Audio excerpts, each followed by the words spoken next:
I thought I was free. I thought I could move on, forget about the lies, the cheating, the heartbreak. But life had other plans for me. A message I never saw coming would change everything. And this time, there was no running away from the truth. Hey, I'm Marcus, and I'm here to share a story that still haunts me. I'm 35, living in Chicago, and this story isn't just about a mistake. It's about how that one decision, a single act of betrayal, shattered everything I thought I knew about love, trust, and the life I built with someone I thought I'd never lose. I'm not going to sugarcoat this. It's a real confession, a real breakdown. And if you've ever done something that you thought would be forgotten, only for it to come back to haunt you, then you'll understand. Before we dive in, if you've ever been in a situation like this, or if you just want to hear more, please comment below. I read every single one, and trust me, your feedback is what keeps me sharing these raw, honest stories.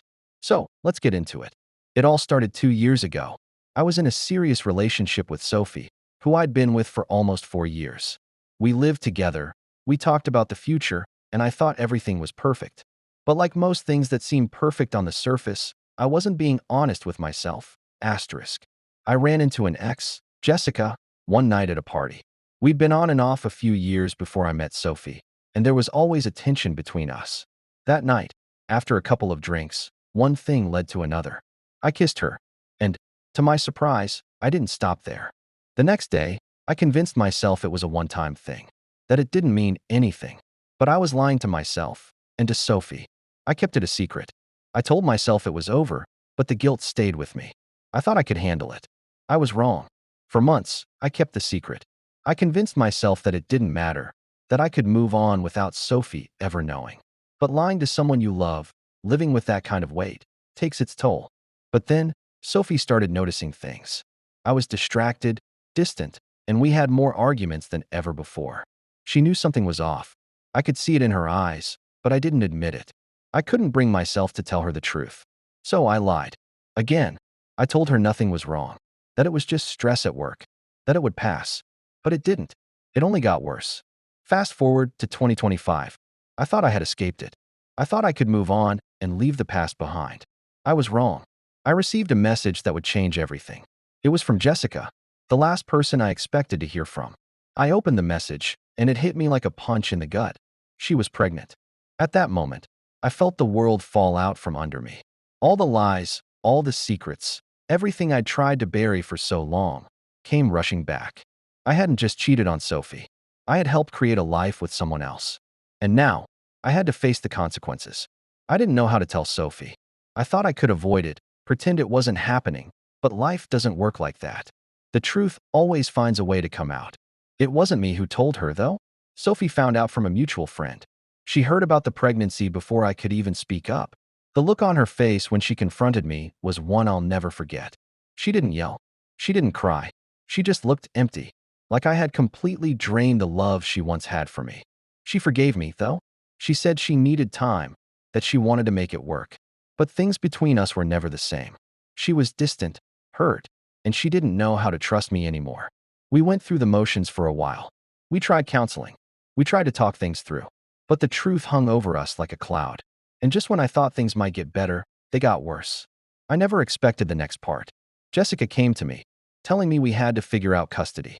She was adamant that I be a part of the child's life, and I had no idea how to handle it. The moment the paternity test was ordered, I felt like everything was spiraling out of control. I didn't want this responsibility, this reminder of what I had done. As the talks continued, Sophie found out about the paternity test. The shock, the anger, it all came rushing back. The situation became real. It wasn't just an affair. It wasn't just about me and Sophie anymore. This child was going to be a part of my life, and Sophie had to figure out what that meant for her. The paternity test results came in, and I knew what was coming. In court, things got even messier. There were lawyers, legal documents, and heated arguments. Sophie sat next to me, her face pale, her eyes distant. I could tell she was trying not to break down. And when the results were read aloud, I could feel the weight of everything crashing down. The baby was mine. The truth was out in the open, and there was no turning back. Sophie broke down in tears in the courtroom. It was like everything I had tried to hide, everything I thought I could keep from her, came pouring out in that one moment. But here's the twist. Sophie didn't stay to fix things. She didn't try to fight for us. She made the decision to leave. Not to save the relationship, but to start fresh. She told me she was moving across the country to start over, away from all the pain, away from the life we built. We agreed to a co-parenting plan for the baby, but we didn't stay together. Sophie was done. She needed to rebuild her life, away from me, away from all the chaos I'd brought into it. I lost more than just a relationship that day. I lost her trust, all the small moments we shared, the joy that once stitched our lives together.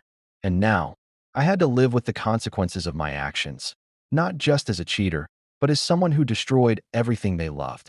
Looking back, what do I wish I'd done differently? Everything. I wish I had been honest from the start. I wish I hadn't lied. I wish I had faced the truth before it got this far. But what's done is done. The lesson here is clear. When you make decisions in secrecy, when you betray the people you love, you don't just hurt them. You hurt yourself. And sometimes, you can't undo the damage. No matter how many apologies you give, no matter how much you try to make up for it, sometimes the hurt is too deep to fix. Now, I want to hear from you. If you were in Sophie's shoes, what would you do? Would you stay and co-parent with someone who hurt you so deeply? Or would you walk away to rebuild your life? I read every single comment. So drop yours below, and I'll reply to all of them. No delays. Thank you for listening to my story. If you've ever faced something similar, or if you've struggled with the consequences of your own mistakes, know that you're not alone. The road to redemption is long and painful, but it starts with facing the truth.